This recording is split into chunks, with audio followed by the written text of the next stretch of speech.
कर्मण्येवाधिकारस्ते मा फलेषु कदाचन मा कर्मफलहेतुर्भूर्मा ते सङ्गोऽस्त्वकर्मणि. When you're born in an Indian family like mine, you grow up listening to slokas or verses from the Bhagavad Gita, like the one you just heard. Of course, the verse is in Sanskrit, so let me explain this verse in simple terms.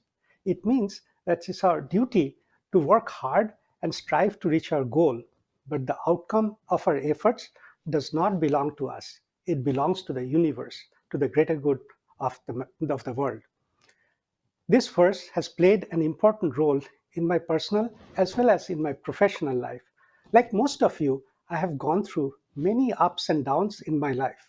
So, whenever things didn't go according to my expectations and I got depressed, I would try to recall those lines from the Gita and tell myself that I had done the best I could have and the rest simply wasn't in my hands.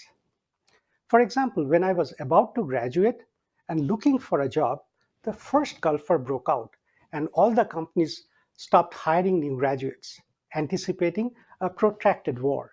But I didn't lose hope. I started preparing for a yet non existent interview, keeping in mind those words of the sloka: go on doing your duty, yours is not the fruit of any action. Well, I just needed to do my part preparing for an interview as I would have done during normal times. When it seemed like the war wouldn't last for too long, the companies opened up the hiring process again. I interviewed, and guess what? I was lucky enough to get job offers, four or five of them actually. And of course, I chose DuPont over all others. Well, 30 years later, here I am still working for DuPont. Now let's pivot to my professional life. Let me tell you how the sloka connects to my work. For that, let's go back to the beginning again. Just about 35 years ago, when I came to this country to get my PhD, I had the hope, dream, and aspiration of doing something transformational, something that would impact the lives and livelihoods of people, not just in this country, but people around the world. My background, my specialization, and my interest are in catalysis. While working for DuPont, I found a way to incorporate my interest in catalysis into what would become my calling. And I would like to tell you what kind of role this verse plays in my professional life. But before I delve into a discussion of my aspirations, let me first introduce you to the concept of catalysis. So, what does a catalyst do? Simply stated, when a reactant A is converted to a product B, it requires a certain amount of energy. A catalyst reduces the energy barrier required for the conversion of reactant A to product B. The difference between running a reaction without and with a catalyst is like scaling a mountain versus crossing a bunch of small hills.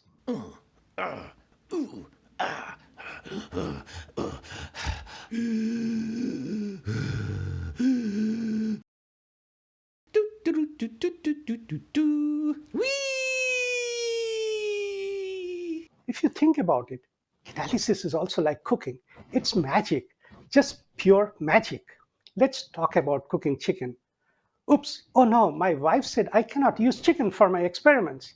After all, about 30% of India's population is vegetarian, and worldwide, more and more people are giving up meat and becoming not just vegetarian, but vegan. So let's cook some potatoes instead, shall we? Or as we Indians call it, aloo.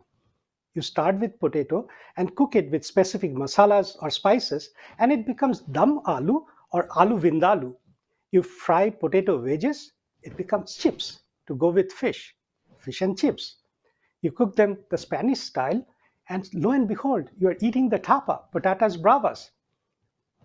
In chemistry terms, similarly, you take carbon monoxide and hydrogen, also called syngas, and you change the catalyst and the operating conditions, and syngas transforms into methane or methanol, ethylene glycol, or higher hydrocarbons. Amazing, isn't it? Or as I like to say, catalysts, they're the spice of my life.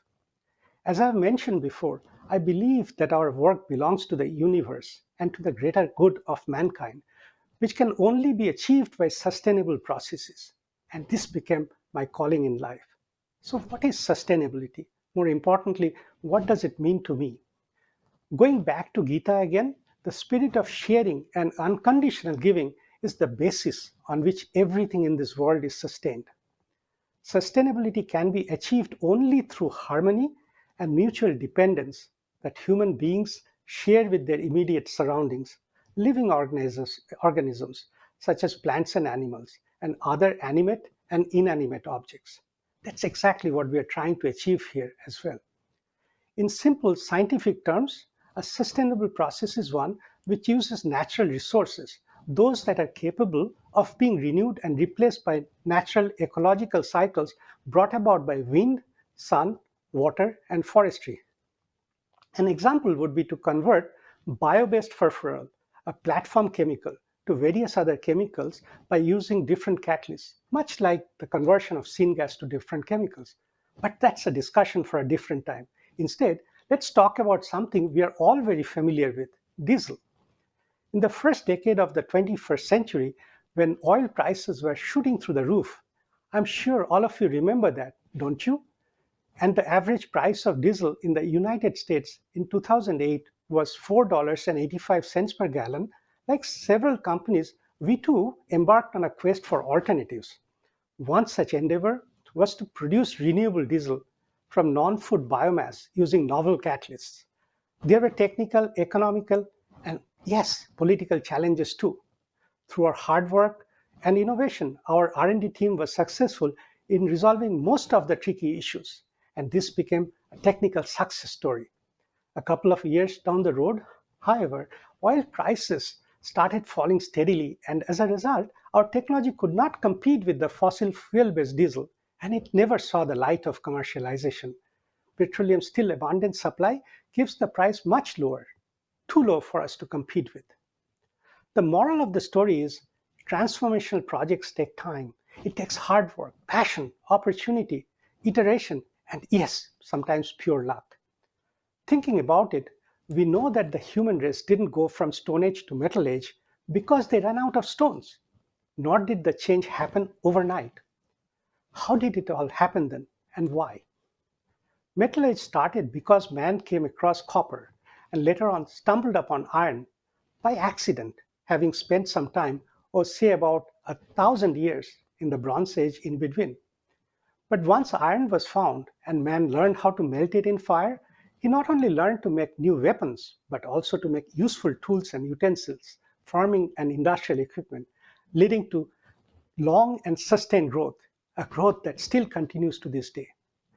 Similarly, switching from fossil fuels to renewable feedstocks to produce chemicals, fuels, and materials will take time, not because we will run out of oil, but because we'll one day be successful in inventing cost competitive processes based on bio-based renewables. We will be successful in changing hearts and minds, perhaps one person at a time, one household at a time, till whole nations and the entire world has changed. I shall end with the same sloka from the Gita: Ma Phaleshu Kadachana. We are entitled to or have a right to our work, but not to its results. Yes, results matter very much, but not for our own personal gain. An ecologically sustainable environment is essential. I don't know when that will happen, but mine is only to work hard, to do my best to work for sustainability using renewables, trying to better the process through my knowledge of catalysis. It may or may not happen in my lifetime, but our struggle continues, our dream lives on, and our hope keeps us going that one day sustainable processes will become mainstream processes and the world will be a much better place for our children and grandchildren. Thank you.